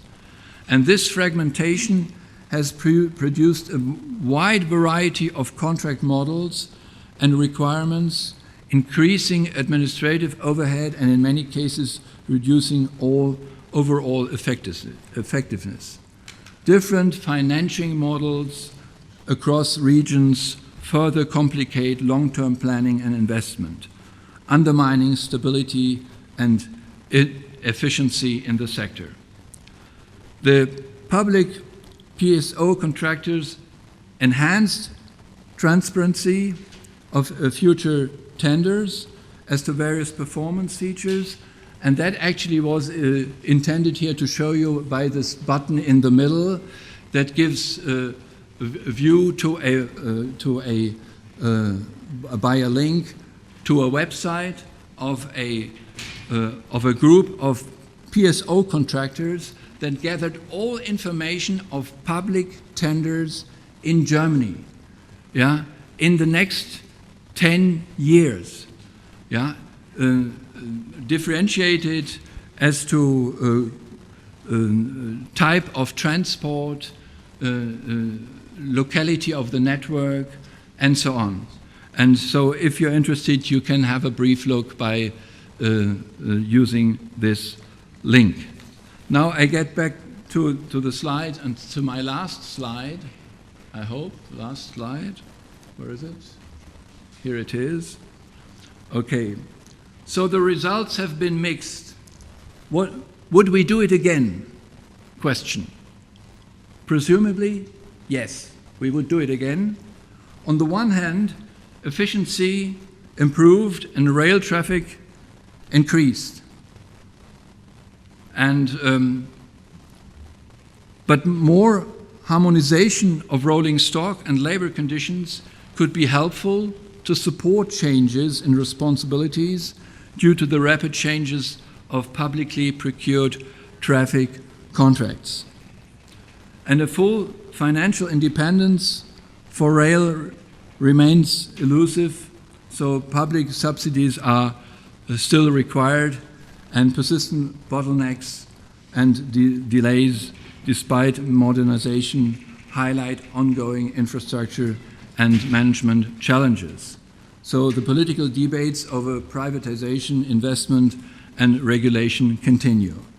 Especially as to PSO reforms, we realize certain very important developments. We had various waves of public procurements. In the first wave, we had a high amount of money that could be really saved. It was a money saver, the first wave of public procurement. Now, the second and third waves of public procurement, after the first contracts expired, they reveal that the financial profit is less than in the first waves, because as I said, the public procurements initially were very general, and it became more precise in the second and third waves, because the regional authorities realized if they stick to be too general, then the operators offer something that is not desired. And so they had to reorganize their public procurements and to make them more detailed. But if they are more detailed, of course, the margin of the operators will be diminished more or less automatically. This is one very, very important, let's say, conclusion. Another important conclusion is, among the operators, you have the good ones and the bad ones. The good ones, they really are very much interested in quality. Yeah, they have personnel interested and managers that control themselves. The bad ones, they are a bit laid back, and they have maybe less thorough managers and little number of personnel. And these bad ones need to be, let's say, guided in a certain way, and that's why the regional authorities rolled out a very thorough quality survey throughout all the PSO contracts. And this quality survey has various, let's say, purposes.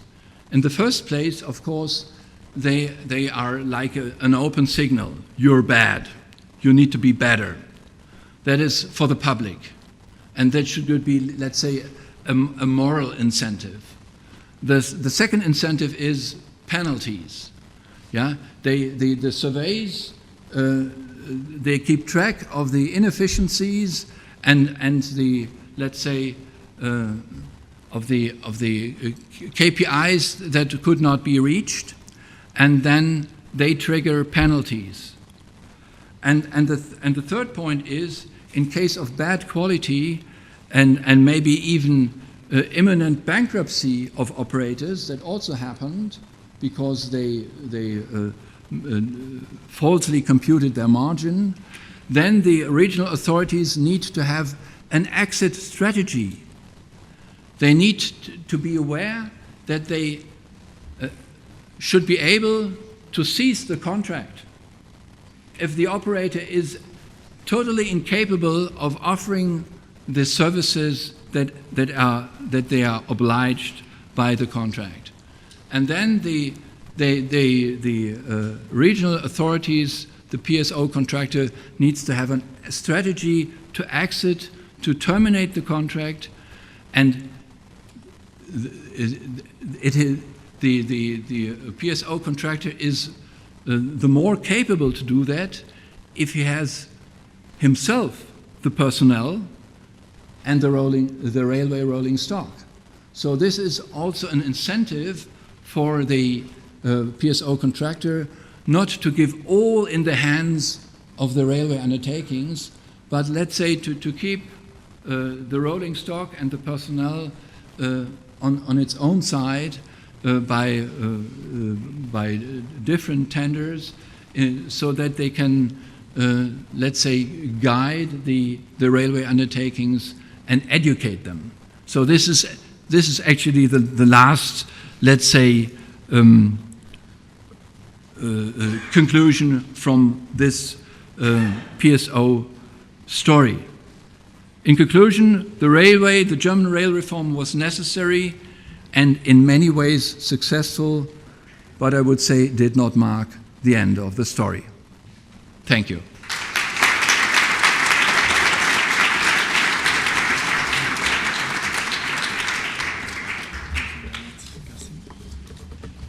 I vanish. Thank you. Thank you, Mr. Otte.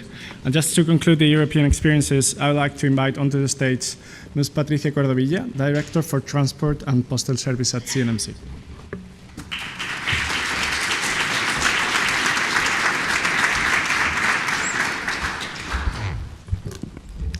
Hello, good morning, buenos días a todos. Well, I'm very happy to be here, especially to have here our European colleagues, the rail regulators. We are celebrating a plenary of IRG-Rail from this afternoon and tomorrow, so thank you very much for coming, and thank you all for coming, all participants. I will have to rush a little bit if we want to finish on time. We already have here the State Secretary to close the event. So let me just go straight. I won't speak much because the graphs and the images kind of speak for themselves. And you all know more or less the Spanish experience. We have presented it many times, and last year we published a report that has already been mentioned by the President about the balance of the liberalization in Spain. So just very quickly, just take a look at the current state of competition in Spain. We have drawn there the three main corridors in brown, I think it is, where we have three operators competing in the market. Madrid-Barcelona, Madrid East, and Madrid South. Well, this competition has also extended to other routes outside the framework agreements. In particular to Segovia and Valladolid, and to Murcia from Alicante. Yeah, in the next slide, we are going to see the development of the market, which has been quite remarkable. In 2024, commercial services reached almost 50 million passengers. The introduction of competition in high-speed services has significantly increased demand and reached in 2024 40 million passengers. This meaning an increase of 67% from 2019. We always refer to 2019 because it's not only pre-liberalization but also it's also pre-pandemic, so it's a good benchmark. Notably, in Madrid-Barcelona corridor, the demand has doubled in these 5 last years. Well, the impact of competition is also very evident in the market share of the new entrants. In just 4 years, Irio and Ouigo have achieved a market share of 39%. Renfe's traditional brand, AVE, retains almost around 50% of the market share. And Renfe's new brand, Hablo, has reached 11% share. All this translates into the fact that 34 million passengers have benefited from competition, which represent almost 70% of the total demand. Another very significant outcome is the reduction of prices. We have seen from 2019 to 2024 a decrease of 33%, 1/3 of the price, that is in nominal terms, and with the context of inflation that we have had, in real terms, the decrease has been of 44%, which is quite important. This means, of course, that rail as a mode of transport is more affordable for consumers, which is one of the main objectives of all this. In terms of the network usage, well, also competition has led to an increase in activity and in high-speed network usage. After a period of stable supply, as you can see, pre-pandemic, pre-liberalization, The use of high-speed corridors has increased by 33% in 2024 compared to 2019. And, well, by corridor, we see that these increases have been of 43% in Madrid-Barcelona, 80% in Madrid East corridor, and 28% in Madrid South corridor. Well, I must just rush, maybe. Okay. We have seen another effect, which is kind of a side effect of liberalization, which is that we have seen a quite big growth of digital platform use in selling tickets. From 2019 to 2024, tickets sold through these means have more than doubled. In 2024, digital platforms already sold 22% of total tickets, and just mention that this shift has made it easier for consumers not only to compare offers but also to combine operators.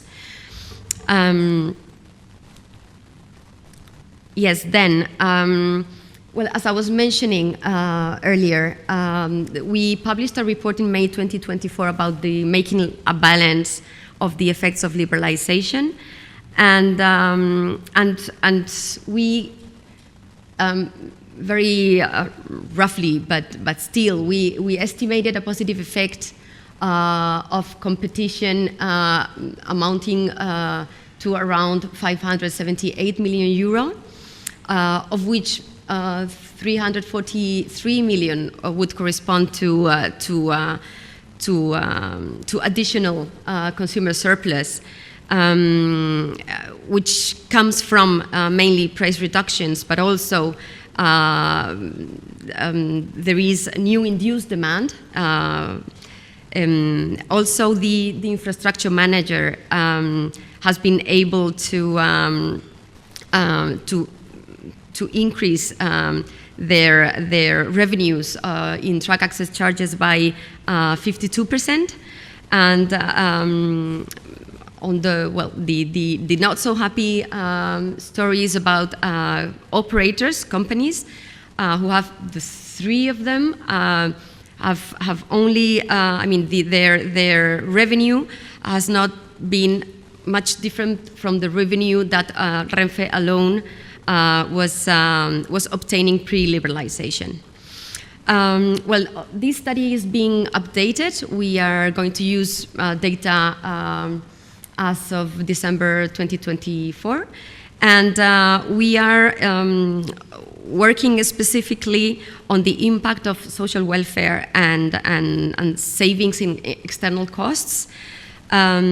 Just to give you a flavor of what we are doing, taking Madrid-Barcelona corridor as an example, rail passengers were 8.9 million in 2024 compared to 4.4 million in 2019. This increase in demand has been driven mainly by modal shift, about 56%, but also induced demand, about 27%. And we are calculating that this modal shift, this greater rail share in Madrid-Barcelona has resulted in substantial cost savings, which we have calculated in 91 million euro. And these savings would come primarily from the modal shift from private car to rail, also a little bit from air transport, and with major impacts in the shape of fewer accidents and less air pollution. So just finishing, our impression is that the liberalization of passenger rail transport services in Spain has brought about significant benefits, as we have just seen. More developments are yet to come, such as the introduction of competition in the North Corridor, as the president of ADIF was telling us before, and also in PSO services, which has already been a major development in Germany and also in France. And here we still have a single operator, the incumbent operating these PSO services, but we yet have to undergo this way towards opening these PSO services. So thank you very much for your attention. I just leave you.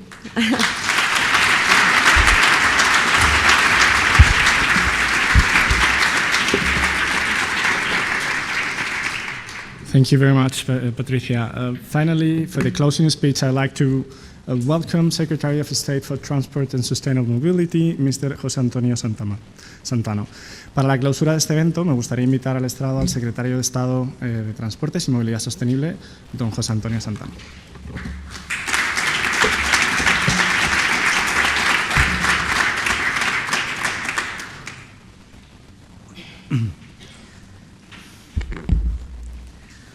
Buenos días y bueno, muy bienvenidos a los participantes en este acto y, en primer lugar, muy agradecido en nombre del Ministerio a la Comisión Nacional de los Mercados y la Competencia, a su presidenta, por la oportunidad que nos da al Ministerio de clausurar esta jornada en la que nos han acompañado todos los miembros de IRG-Rail y en la que yo creo que se ha podido conocer con detalle la apertura a la competencia del transporte de viajeros por ferrocarril en nuestro país y los resultados que ha tenido. Estos últimos datos que se nos han ofrecido yo creo que son elocuentes y clarificadores, ¿no?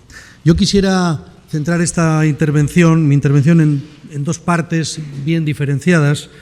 Una primera destinada pues, quizá a explicar desde nuestro punto de vista el modelo de apertura a la competencia por el que optó el Gobierno español en el sector ferroviario, un repaso también del contexto en el que se produjo su evolución, sin entrar en grandes detalles, porque yo creo que el presidente de ADIF ya ha realizado una completa revisión de la situación actual y no quisiera, naturalmente, aburrirles y repetir lo que él ya ha dicho.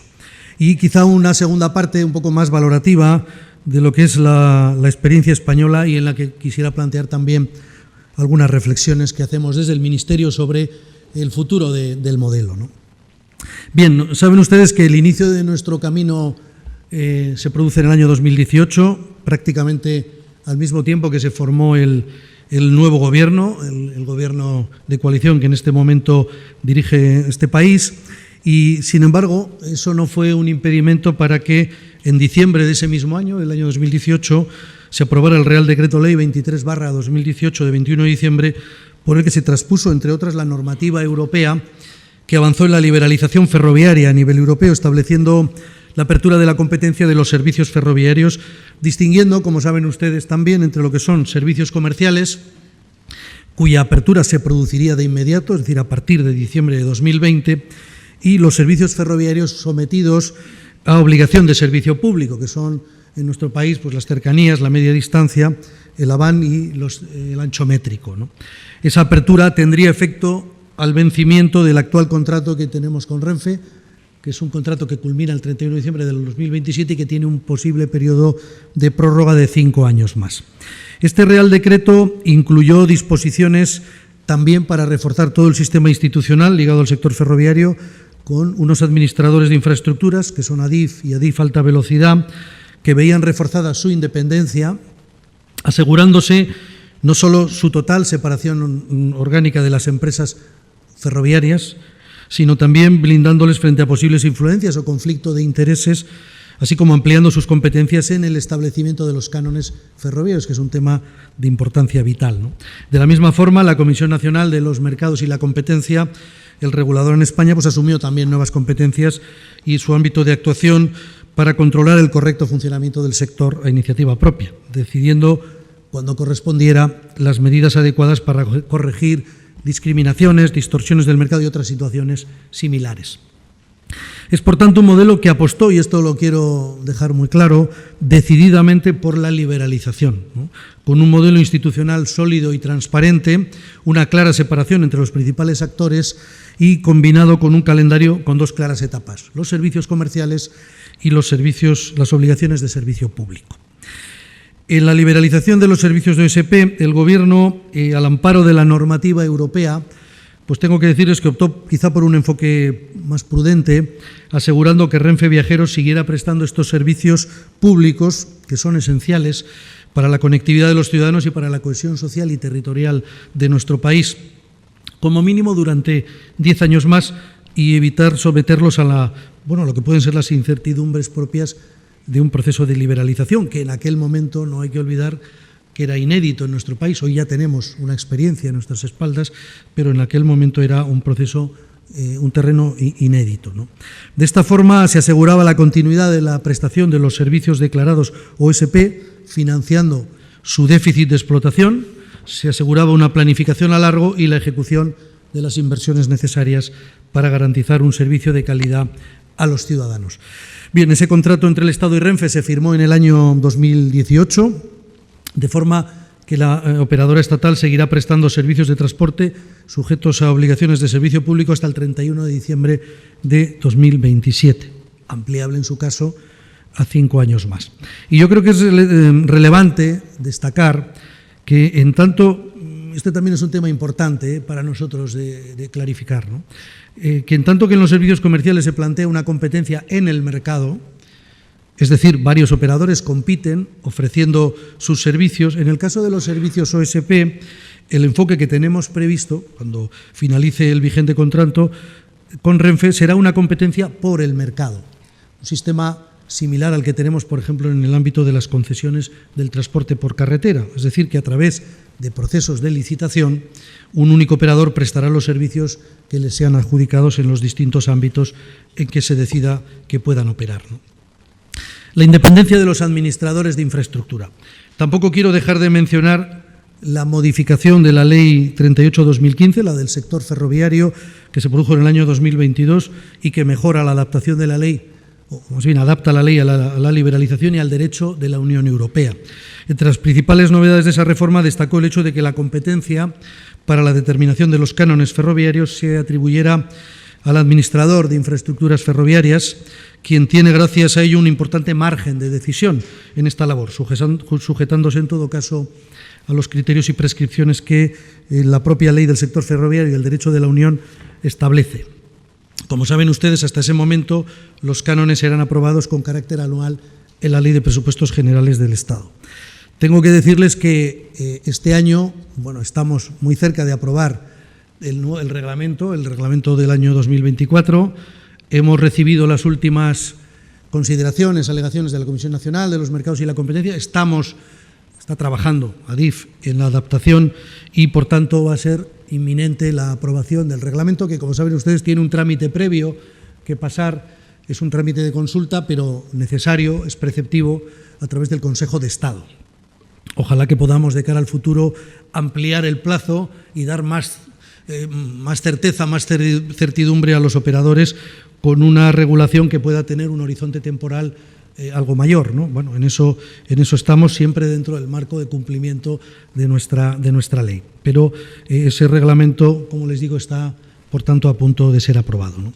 Bueno, la evolución y la mejora que está recogida en la ley aprobada ha requerido transformar también la naturaleza jurídica de los cánones. Ya ven ustedes que son cambios y adaptaciones que han cambiado de manera profunda, no solo al Administrador de Infraestructuras Ferroviarias, sino también a la consideración de eso que eran hasta ese momento tasas.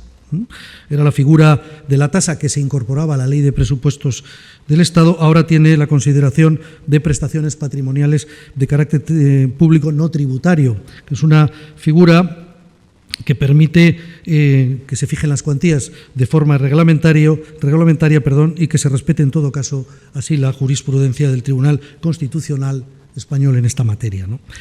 El pasado año se publicó el primer reglamento, como saben ustedes, y como les he dicho, estamos a punto de aprobar el segundo.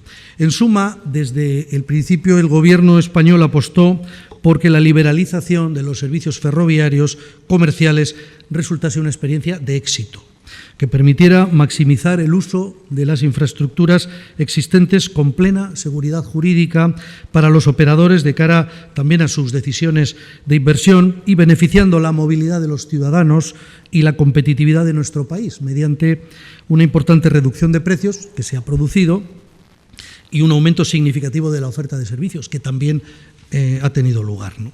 Y estos objetivos requerían también la implicación del resto de actores, como no puede ser de otra manera. Desde el ámbito del administrador se diseñó un modelo para la liberalización de los servicios comerciales que se basó en lo que se conoce como una oferta o en la oferta de capacidad marco y su adjudicación a las 3 empresas ferroviarias que aseguraban el mayor uso de la infraestructura ferroviaria en nuestro país mediante un procedimiento que yo creo que se puede calificar como equilibrado, objetivo, transparente y no discriminatorio, que además ha contado con la supervisión y la conformidad del regulador, de la Comisión Nacional de los Mercados y la Competencia. Tengo que decir que fue la propia Comisión Europea la que destacó positivamente la fórmula elegida por ADIF para aplicar la normativa comunitaria, subrayando el caso español como un caso de éxito y de referencia en la apertura de los servicios comerciales de viajeros en el contexto ferroviario europeo. Este modelo va a continuar y ya les adelanto que vamos a sacar la segunda oferta de capacidad marco como muy tarde en el mes de septiembre. Es decir, estamos trabajando ya después de una información preliminar que salió a información pública y que nos ha permitido recibir consideraciones de los distintos operadores. Ahora estamos trabajando ya en esa segunda oferta que, como les digo, queremos concretar y hacer pública antes de, o en todo caso, como muy tarde en el mes de septiembre, y que, como han indicado ya en la explicación previa a mi intervención, pues va a afectar fundamentalmente al corredor norte, Asturias, Cantabria, al noroeste, a Galicia y también a una parte que quedaba pendiente en el sur, Cádiz, Madrid, Cádiz y Huelva. Creemos que ese paso va a convertir a España, o va a reforzar más bien la posición de España como el país con mejor conectividad de alta velocidad de toda Europa, que lo es ya en este momento, pero que con el paso que vamos a dar a partir de septiembre se va a consolidar de una manera definitiva, ¿no? Quiero indicarles que este modelo de adjudicación de acuerdos marco, que permite, por un lado, maximizar el uso de las infraestructuras de alta velocidad y garantizar, por otro lado, el acceso a los operadores por un periodo de 10 años, es un modelo que, en nuestra opinión, proporciona máxima seguridad jurídica, pero que no es el hito que marca la liberalización. Como les he indicado en el inicio de mi intervención, la liberalización como tal es operativa desde el momento en que se tomó el acuerdo, por tanto, desde diciembre del año 2020.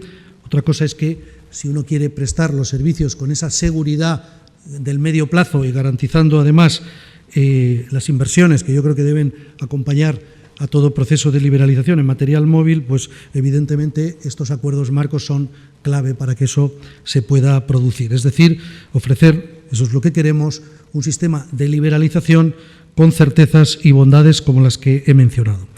Bueno, yo les decía que este es un modelo de éxito que se enfrentó a un escenario macro extraordinariamente complicado, porque cuando arranca nuestra liberalización, pues hombre, nos toca una pandemia, no solo a nosotros, al mundo entero, con restricciones de movilidad muy importantes, y después, pues por si faltara algo, hemos tenido que estamos sufriendo todos las consecuencias de una guerra en nuestro continente, en Ucrania, y por tanto sus efectos demoledores sobre los costes ligados a energía y en general al resto de suministros, ¿no?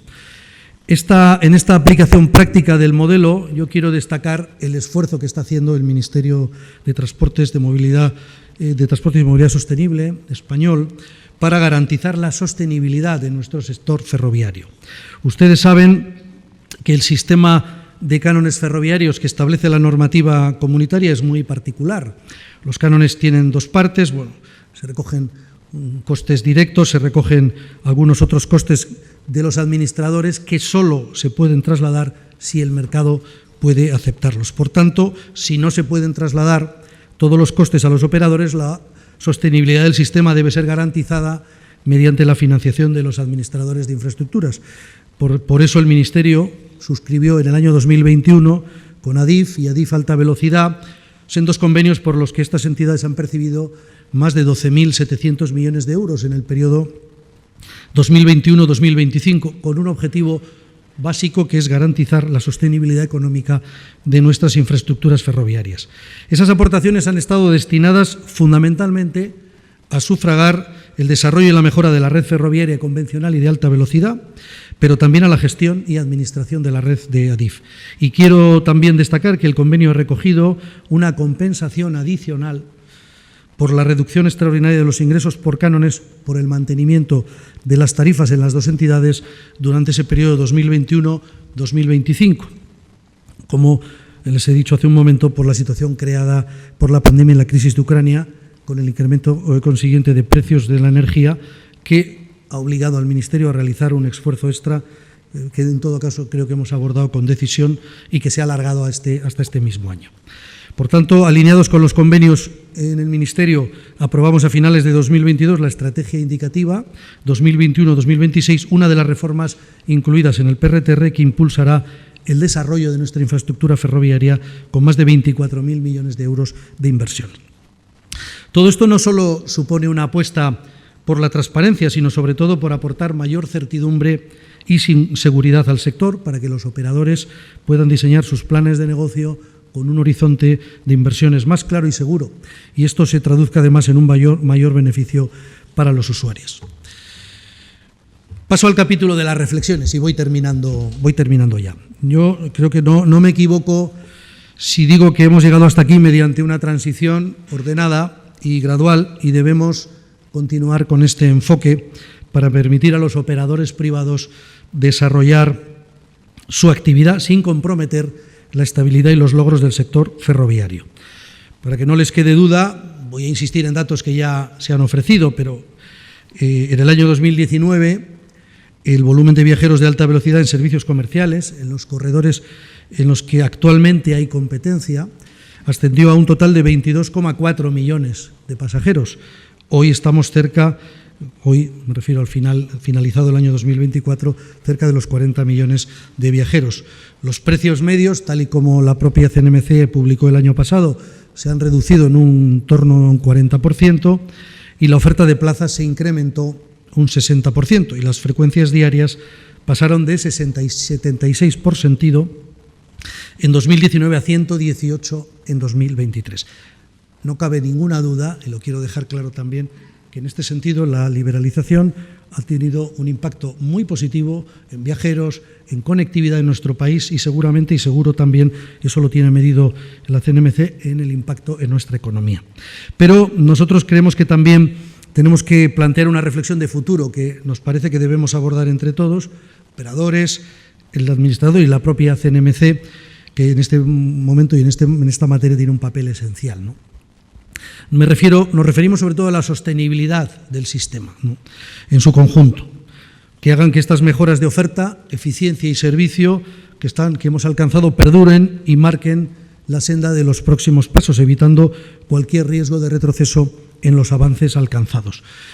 Como he indicado, y no voy a insistir en ello, esta liberalización ha tenido logros muy notables y fueron sin duda las razones por las que el Gobierno apostó por ella con decisión desde el primer momento.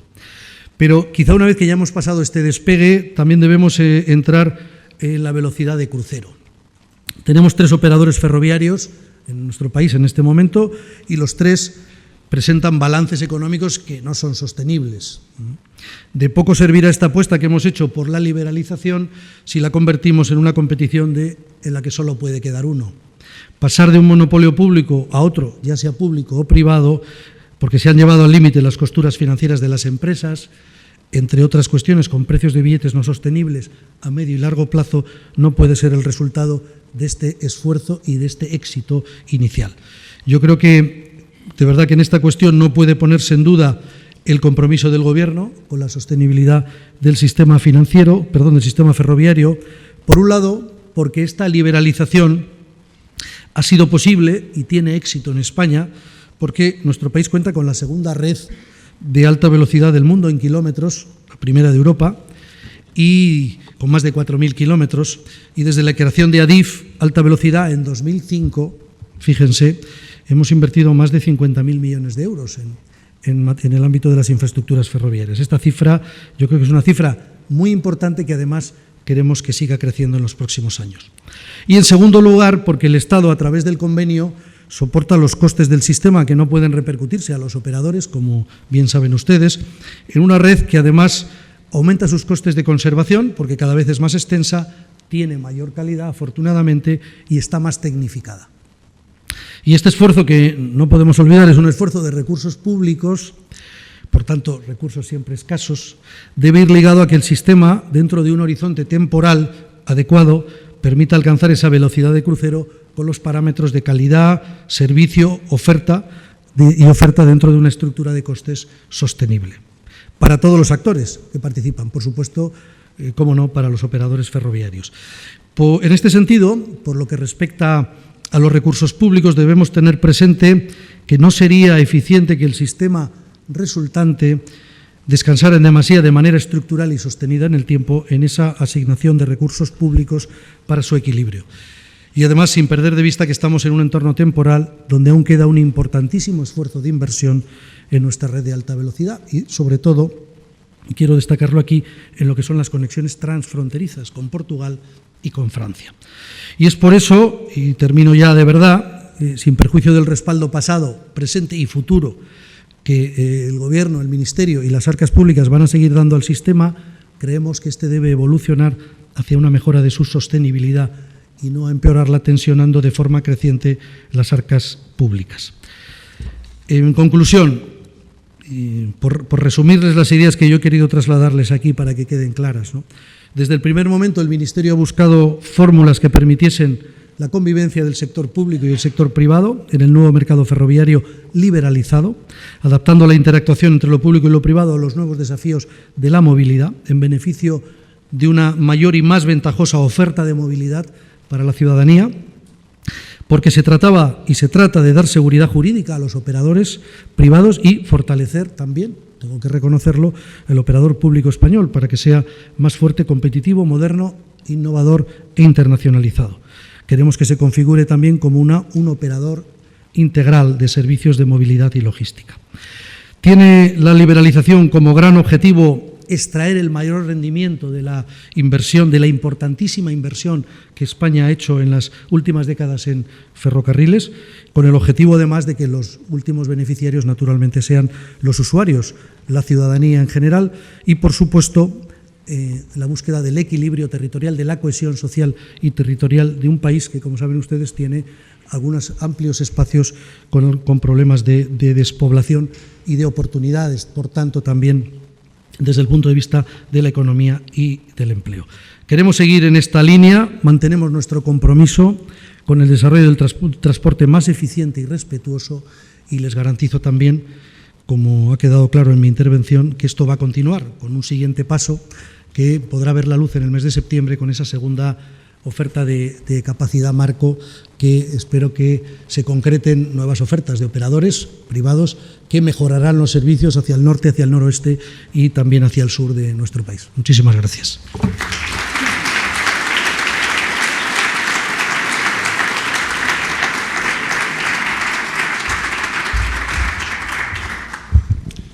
Muchas gracias. Thank you very much. Well, thank you. I would like to say special thanks to the speakers for the intervention and presentations. I'll also ask them to stay for a while for a group photo after we finally close. It has been a real pleasure for us to host this conference at CNMC. And now we would like to invite you all to enjoy a coffee, which will be served at the entrance, at the entrance hall. And again, thank you very much, and we hope to see you in future occasions. Thank you.